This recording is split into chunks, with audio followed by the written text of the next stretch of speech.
अब कोई नहीं कहता है because I am doing something important, so and I would like to focus on it. तो ठीक है, when if it has to happen it will happen in its own time. If it doesn't happen that's also fine. अच्छा, आंटियाँ आपको भले नहीं परेशान करती होंगी, मैं नहीं जानती आपने कितना देखा है या नहीं, लेकिन जब मैं सर्च कर रही थी आपके बारे में तो मैंने देखा कि बहुत से यूट्यूबर्स ने ऑलरेडी आपकी शादी किससे होने वाली है ये पर्चा भी छपवा रखा है कि पक्की खबर है, ऐसे करके उन्होंने छाप रखा है। मैंने देखा इमरान प्रतापगढ़ी जी के साथ, तो कुछ मैसेज आप देना चाहेंगे उन यूट्यूबर्स को जो कुछ भी चला रहे हैं? मैं आपके माध्यम से थैंक यू, आपके माध्यम से मैं सबको ये कहना चाहती हूँ कि इन बातों में बिल्कुल कोई सच्चाई नहीं है और ऐसी गलत अफवाह किसी भी व्यक्ति के लिए, किसी लड़की के लिए चलाना बहुत गलत है और मुझे बहुत अफसोस होता है वो देखकर और मैं सबसे गुजारिश करना चाहूँगी कि ऐसी वीडियो बनाना बंद कर दें और मुझे बहुत तकलीफ होती है इनसे और मेरे परिवार को भी। एंड आई एम श्योर कि जब इकरा जी ने खुद ये कह दिया है कि उन्हें तकलीफ होती है तो अब सुधर जाने का वक्त है और आई एम श्योर, और मैं पूरे फुल सपोर्ट में हूँ। एक लड़की होने के नाते भी मैं समझ सकती हूँ कि जब इस तरह की अफवाह उड़ाई जाती है और आपके काम की जगह इन चीज़ों को तरजीह दी जाती है तो आपको बहुत बुरा लगता है। अब मुद्दे की बात, जैसा आपने कहा भी था, लॉ स्टूडेंट आप रही हैं और भारत में एक नहीं कई कानूनों को लेके इस वक्त बहुत बहस छिड़ी हुई है, अदालतों को लेके, सर्वोच्च अदालत को लेके, निचली अदालतों को लेके। तो अगर मैं एक एक करके हर मुद्दे पे आना चाहूँ तो सबसे पहली बात, क्योंकि फैशन मुझे लगता है हो गया है कि फलानी मस्जिद के नीचे पहले तो मंदिर हुआ करता था, साक्ष्य दिखाई दे रहे हैं, साक्ष्य उसके दिखाई दे रहे हैं और अदालतें कह देती हैं कि जो सर्वे कराइए। एक लॉ स्टूडेंट होने के नाते और एक नेता होने के नाते आप कैसे देखती हैं? Thank you for this question. I think देखिए, अब से मैं I will go back to history a little bit. ऐसे हमारे समाज में चीज़ें दर्शाई जाती हैं कि जो हिस्टोरिकल रॉन्ग है उसको करेक्ट किया जा रहा है। जो मुगलों के शासन में जो हुआ, अंग्रेज़ों के शासन में जो हुआ, तो उसका बदल अब किया जा रहा है भाजपा की सरकार द्वारा। मुझे लगता है ये बिल्कुल गलत है क्योंकि जब मुगलों का राज था या जब अंग्रेज़ों ने हम पर राज किया तब हमारे यहाँ ना रिपब्लिक था ना लोकतंत्र था, तब राजशाही शासन का दौर था और वो दौर इसी तरह के होते थे कि जब कोई राजा किसी जगह को जीत लेते थे तो वो वहाँ की व्यवस्था को अपने हिसाब से बदल देते थे, फिर कोई और आकर कब्जा करता था, वो वहाँ की व्यवस्था को बदल देता था। लेकिन 1947 में जब हमने इंडिपेंडेंस हासिल करी, हमारा कॉन्स्टिट्यूशन बना, तो हम एक रिपब्लिक की तरह जाने लगे। अब हमारा देश एक रिपब्लिक है। अब हम किसी राजा के राज के अंडर नहीं हैं कि अब दूसरे आ गए हैं तो वो पिछला जो खामियाजा है उसका भुगतान करेंगे। तो ये जो सोच भाजपा जिसको बढ़ावा दे रही है, ये बहुत गलत सोच है। और coming to places of worship, it was brought about in 91 for the very obvious reason कि अगर हम खुदाई करने चलेंगे तो उसकी कोई हद नहीं रह जाएगी। आप और नीचे खोदेंगे तो आपको मौर्य डायनेस्टी के भी मंदिर मिलेंगे, आप और नीचे जाएंगे तो आपको मोहनजोदारो, हड़प्पा तक आप चले जाएंगे। There is no limitation to where you can go. You will आप, जैसा हमारे राष्ट्रीय अध्यक्ष अखिलेश जी ने भी कहा था कि आप पूरा देश खोद देंगे अगर इसी तरह चलता रहा। इसीलिए प्लेसेस ऑफ वर्शिप एक्ट को लागू किया गया था कि 1947 में on the day that we got independence, the character of any place of worship, whatever it was, will remain intact. That is what the act says. उससे पहले क्या था? We don't care because we were not a country then, right? We were हमारे अलग अलग हिस्से थे। 1947 में भी हैदराबाद में निज़ामों का राज था, कश्मीर में किसी और का राज था, इन सबको जोड़ कर हिंदुस्तान बना था। तो जहाँ जो था उससे हमें 1947 से पहले कोई मतलब नहीं है। 1947 में हमारे देश जन्मा, हमारा संविधान आया, उस दौरान उस दिन जो जिसका कैरेक्टर था वो वही रहेगा और आगे भी जो सरकारें आएंगी उन्हें उसका पालन करना चाहिए। और इनफैक्ट यही बात मैं आज अपनी स्पीच में भी कहना चाह रही थी कि संविधान के प्रावधान होने के बावजूद ये जो गलत नियत से सरकारें, they are trying to exceed the limitations put in place by the constitution. हर रोज उसे छेड़ा जाता है और फिर supreme court has to intervene and put it back in its place. But that whole process and the time that process takes, उस वक्त में इतना नुकसान हमारे समाज के ताने बाने का हो जाता है कि जिसकी भरपाई हम कई सालों तक नहीं कर पाएंगे।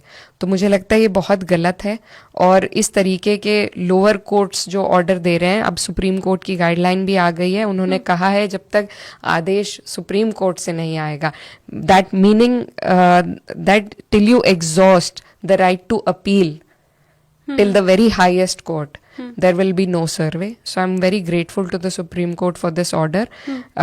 But the thing is that it shouldn't have, the Supreme Court did not have intervened, because it was already an act that was in place, and we should abide by that. Today we celebrate, we recently celebrated Constitution Day on the 26th of November, and today we had a discussion about that in the parliament.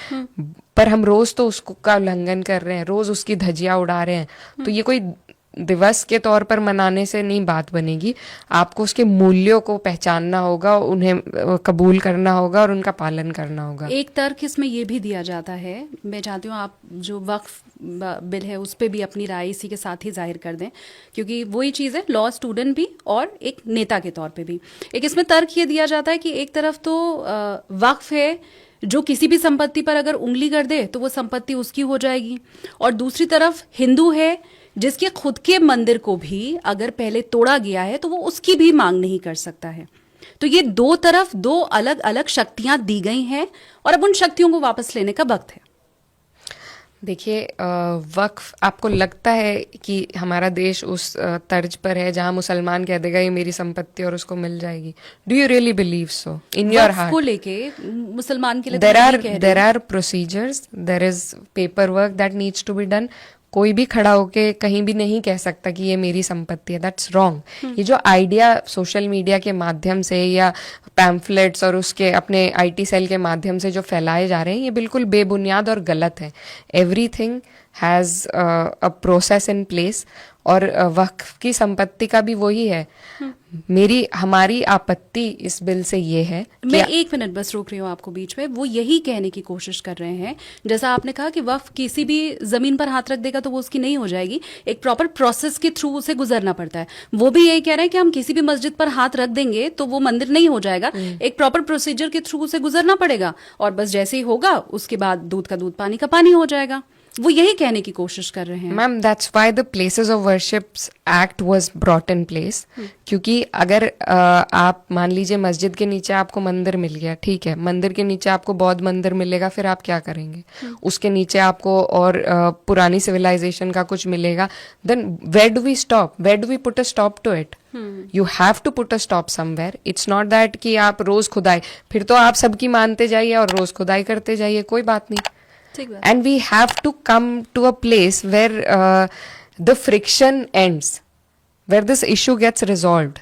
आप रोजाना यही मुद्दे उठा रहे हैं, आप आज मस्जिदों की बात कर रहे हैं, कल वक्फ की बात, आपके पास और कोई मुद्दे नहीं है क्या? हमारे देश में अर्थव्यवस्था बहुत अच्छी चल रही है क्या? गरीबों को, किसानों को, मजदूरों को उनके अधिकार मिल रहे हैं कि हम इन्हीं मुद्दों पे उलझ रहे हैं?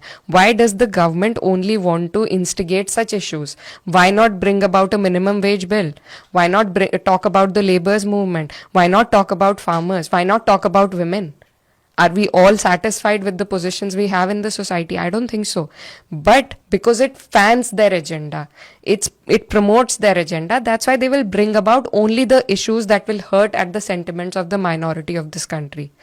And I totally am against that. अगर उन्हें वो एजेंडा सूट कर रहा है तो ये क्यों ना माना जाए कि क्या पता विपक्ष को भी ये एजेंडा सूट कर रहा हो कि अल्पसंख्यकों का वोट, क्योंकि उनके पास तो है नहीं, तो क्या पता हमारे पास तो सारा आ जाएगा, इसीलिए वो इन मुद्दों पर मुखर नहीं होते हैं। इसलिए वो धर्मनिरपेक्ष वक्फ को लेके या नहीं, उनके समर्थन में नहीं है। मेरा कहने का ये मकसद है, जो मैंने शुरू में भी आपको कहा था इकरा जी, कि तुष्टीकरण का आरोप दोनों तरफ है। बीजेपी को ये कहा जाता है कि वो हिंदुओं का वोट लेने के लिए करती है, समाजवादी पार्टी के लिए तो शुरू से ये कहा जाता रहा है कि मुस्लिमों का, यादवों का वोट बैंक हासिल करने के लिए हमेशा से उनकी राजनीति रही है। तो तुष्टीकरण का आरोप तो दोनों तरफ लगा है। But ma'am, like I already specified to you, ठीक है, हर पार्टी सिवाय भाजपा के, I will put it very clearly for you, सिवाय भाजपा के हर समाज का वोट लेने की कोशिश करती है। वो समाज दे या ना दे, वो उनका अपना ओपिनियन है, लेकिन प्रयास ये होता है, हमारी पार्टी का तो अब नारा भी